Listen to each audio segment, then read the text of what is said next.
Bismillahirrahmanirrahim. Assalamualaikum warahmatullahi wabarakatuh. Berjumpa lagi dengan saya Rina Mardiati dan masih di mata kuliah topik khusus teknik elektro yang membahas tentang sistem fazi ya, khususnya nanti di untuk sebagai bagian dari topik sistem cerdas ya. Oke, baik. Nah, sedikit review dari pertemuan yang sebelumnya. Jadi, hanya ingin menguatkan kembali tentang apa itu fuzzy logic ya. Kalau kita compare dengan boolean logic gitu ya. Kalau kita lihat di sini kasusnya, kalau misalnya kita ingin mengecek apakah ini air panas gitu ya, is it hot water gitu ya. Untuk boolean logic dia hanya punya dua kemungkinan ya, probabilitasnya hanya dua, yaitu iya dan tidak ya, iya dan tidak, di mana yes ini biasanya ditunjukkan dengan 1 dan no ini 0 ya, di sini 0 bukan O. Nah, itu adalah boolean logic.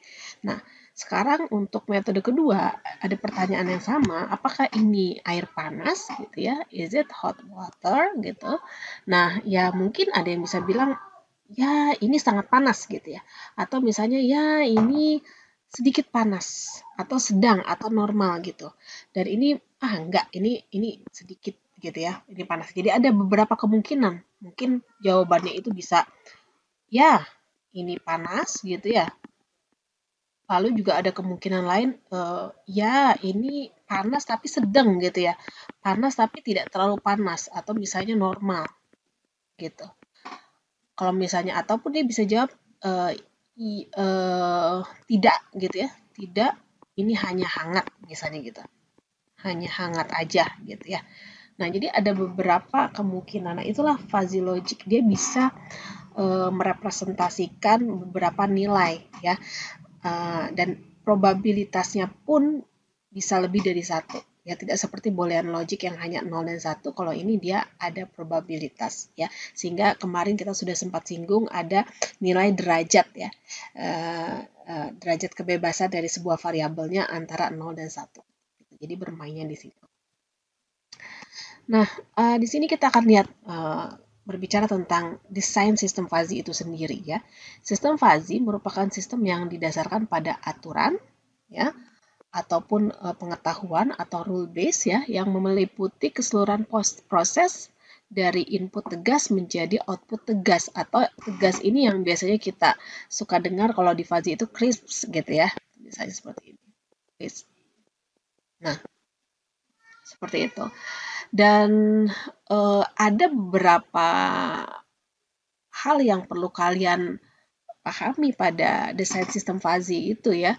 Yang paling penting-pentingnya itu dia punya fuzzifier ya, dia punya fuzzy rule base ya, dan juga dia ada fuzzy inference engine, dan juga setelah di fuzzifier dibalikan kembali oleh defuzzifier gitu ya. Atau kita bisa lihat banyak sih sebenarnya kalau kita lihat gambar-gambarnya, referensi gambarnya, salah satunya seperti ini. Misalnya ini kita punya input ya, lalu input tersebut kita lakukan fusifikasi ya.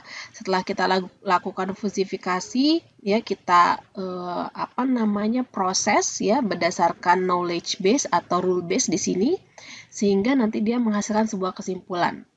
Nah, kesimpulan tersebut akan didefusifikasi lagi sehingga nanti menghasilkan output. Gitu. Jadi ada beberapa tahapan ya, ada beberapa hal yang memang harus kalian pahami. Kalau sistem fuzzy itu terdiri dari apa aja sih gitu ya? Ya terdiri dari ini, fusifier, fuzzy rule base, fuzzy inference engine, dan defuzifiernya.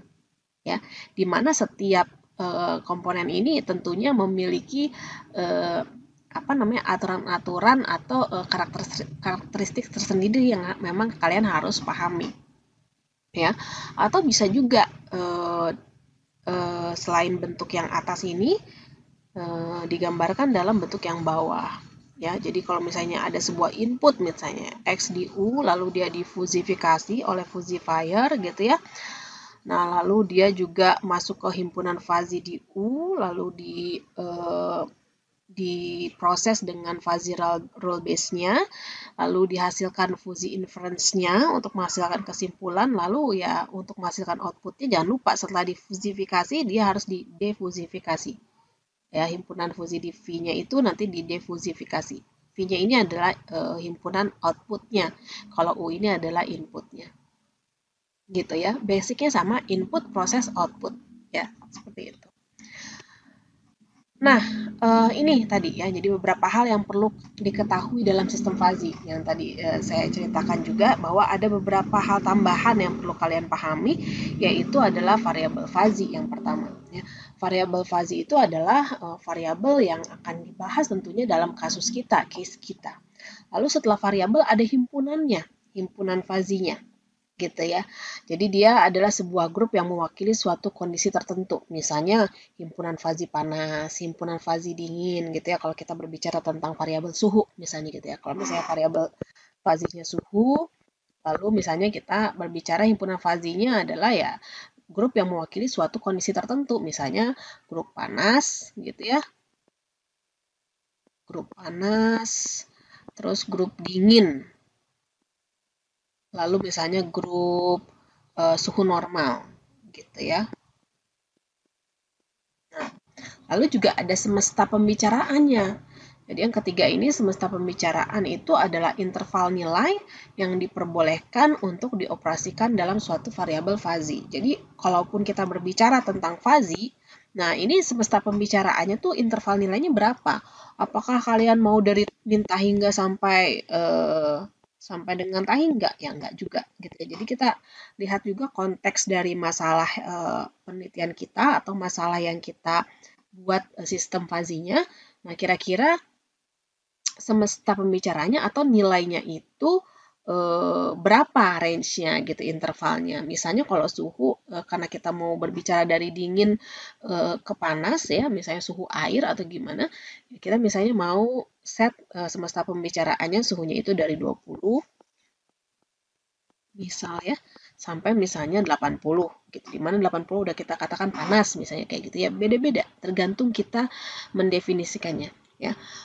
Setiap orang berbeda-beda. Tapi sebenarnya kembali lagi bahwa mendefinisikan ini nggak asal mendefinisikan, tapi sebenarnya yang terjadi itu adalah mendefinisikan sesuai atau berdasarkan dari expertise gitu ya, dari seorang pakar. Jadi kalau emang ada orang seseorang yang memang expert atau ahli sekali di bidang itu, dia mengetahui kalau misalnya suhu untuk air yang akan digunakan untuk proses mencuci ini gitu ya, panasnya itu harus misalnya berapa sampai berapa. Nah, itu kan dari expertise-nya gitu ya. Jadi nggak kita kira-kira, ya boleh sih kira-kira tapi mungkin hasilnya nggak akan optimal jadinya ya, kayak gitu. Dan juga domain ya. Domain adalah interval yang diperbolehkan untuk dioperasikan dalam himpunan fuzzy-nya.